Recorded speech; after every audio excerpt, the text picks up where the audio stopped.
अन्नानी पुनरत्तो सब दब्बे सुकम मज्ज गदो लिपति कम रेण दू कदम मज्जे जहां लोहम। तुम्हारे पास इतना वैभव मिला, तुम उस वैभव को बैंकॉक और पटाया में लुटा करके आ गए। तुमने यहां पर जाकर के 5-5 हजार रुपए की थालियां खाई, किंग फिशर जैसे बड़े बड़े ऊपर ओपन रेस्टोरेंट में जाकर के गए, बढ़िया जूता पहन करके रात भर डांस किया, दारू पी, ये किया। तुम्हारा पैसा इसमें गया, तुम्हारा पैसा शबाब और कबाब में गया। लेकिन अगर तुम्हारा पैसा अगर मार्ग की सुरक्षा में लग गया होता, तब तुमको तुम्हारे धर्म की कीमत समझ में आ रही होती। आचार्य सिंह जी कहते थे, जो कार्यकर्ता होते हैं उनके पास पैसा नहीं होता, और जो पैसे वाले होते हैं वो कार्य नहीं कर सकते।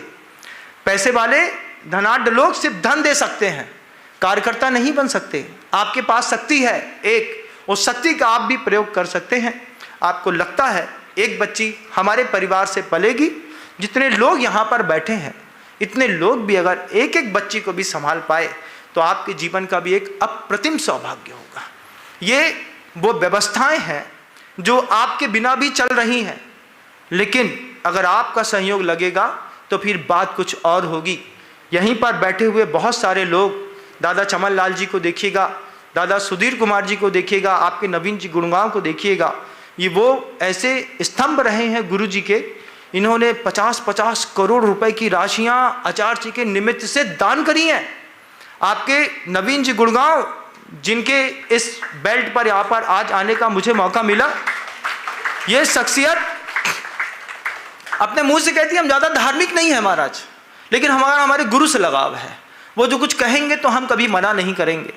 इन्हीं नवीन जी गुड़गांव वालों ने सिरपुर के अंदर एक पूरा सहस्कुट जिनालय बनाने का आचार्य जी के संकेत पर सौभाग्य प्राप्त किया।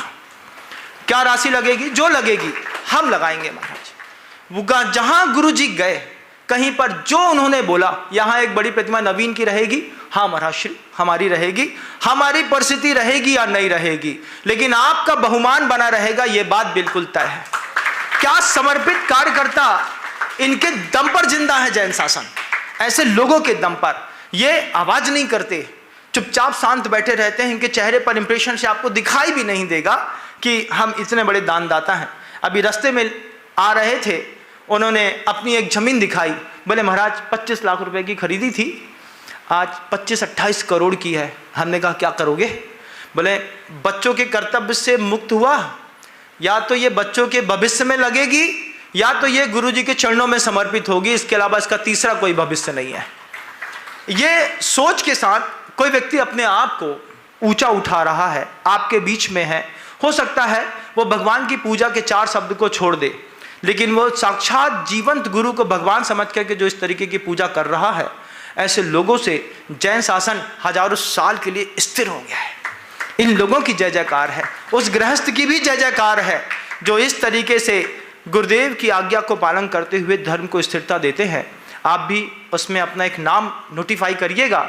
जीवन में बहुत पैसा कमाएंगे आप लोग, बहुत पैसा, लेकिन प्रतिभा स्थली ज्ञानोदय विद्यापीठ जबलपुर की उस संस्था से आप जुड़िए, एक बच्ची गोद लीजिए, संकल्प करिए अगले 10 साल तक हम एक बच्ची को पालेंगे।